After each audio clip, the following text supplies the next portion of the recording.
Today in this vlog, we're going to talk about cheeks. I think cheeks are one of the most important areas to work with in terms of making the eyes look brighter. But before we talk about cheeks, I want to talk to you about ugly cheeks, things that don't work and why they don't work. A lot of times when people come in for the thought of fat grafting, they have a repulsion of it because they think I'm going to make these big pumpkin cheeks, these large cheeks.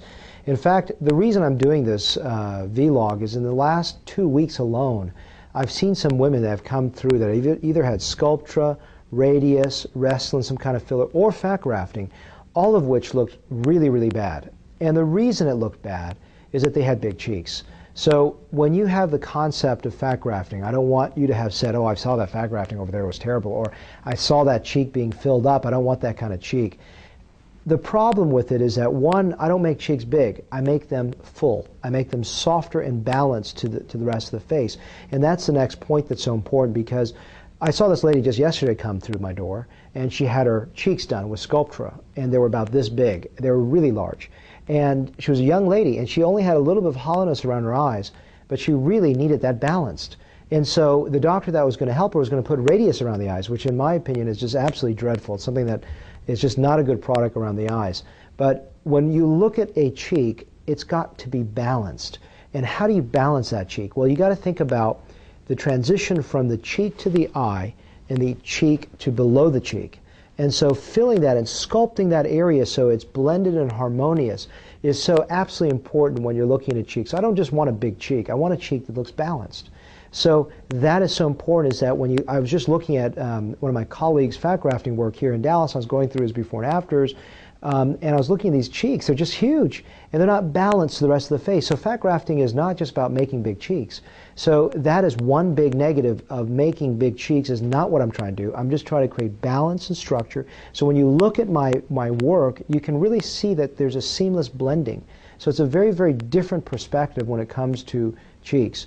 The next negative thing about cheeks is the fact that if you just put an implant in, you've heard me talk about this, it's not a beautiful thing, because an implant in an aging face, which is already evaporated with volume, like if you look at the Sharon Stone photo that I have in my blog section, the written blog section, you'll see that it's so bony and gaunt with thin skin that putting an implant won't be supported. It'll just look like a bony bone, a bone structure that's hiding underneath thin skin.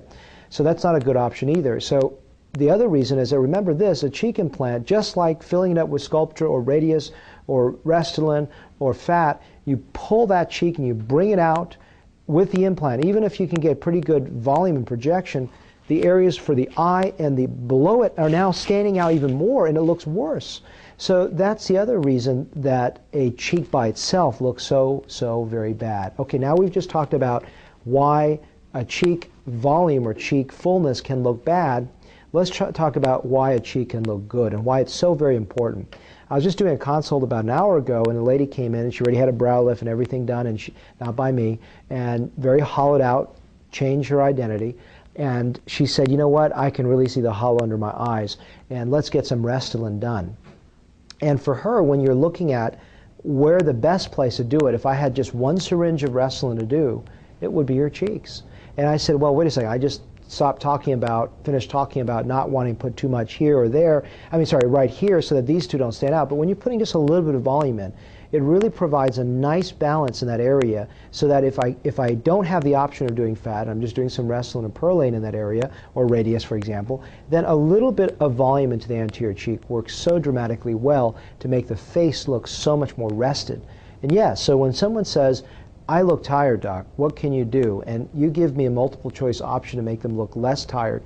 You can talk about the brow, the upper eyelid, the lower eyelid, the cheek, or the jawline. And oftentimes, in about 80% of the times, where I want to put that one syringe of Restylane, is not the smile lines, not the jowl, but the cheek. And when I create that little bit of anterior cheek fill, it does a few things. One, it makes the eyes look so much better. It's amazing, and all you got to do to believe me is take a finger and just gently lift your cheek up and look in the mirror. You'll be blown away. You'll see that. When I did that for that lady, she said, oh my God, I look so much better. So a little bit of cheek fill, and where usually the anterior cheek just a little bit fill. And that's especially important for a woman. For a guy, I'm more conservative. You know my theory about being a little bit more gaunt with men. I don't like to fill the face too much. For a woman, I like a little bit fuller anterior cheek because it creates a really, really pretty face. But remember, as I told you earlier, it's in balance and harmony with the rest of the face, so it's not just standing out by itself. But the idea is that the cheek is one of the most important areas to work with. And remember, I divide the cheek now into two areas, the anterior cheek and the cheek out here. The anterior cheek is one of the most critical areas because when you're gaunt like this as you get older, it just makes you look haggard and tired and there's no life to the skin. So in a summary of this vlog, I don't want to get too much further because I think we can get very complicated in our discussion. I just want to summarize this by saying, A, we talked about the bad cheeks, which are just big cheeks. That's not what I'm trying to do. And especially not balanced with the rest of the face, whether it be fat grafting, whether it be fillers, whether it be a cheek implant. Whatever it is, it just doesn't look good. But what looks good is a cheek that's balanced and blended, as I just said. But in addition to that, that cheek volume is one of the most important areas just to make someone look refreshed and soft, sometimes and oftentimes taking precedence over the lower eyelid, upper eyelid, brow, and jawline in terms of making someone look refreshed. Hopefully that was informative and interesting for you in terms of just thinking about one principal area that I find very, very important when we're looking at facial rejuvenation.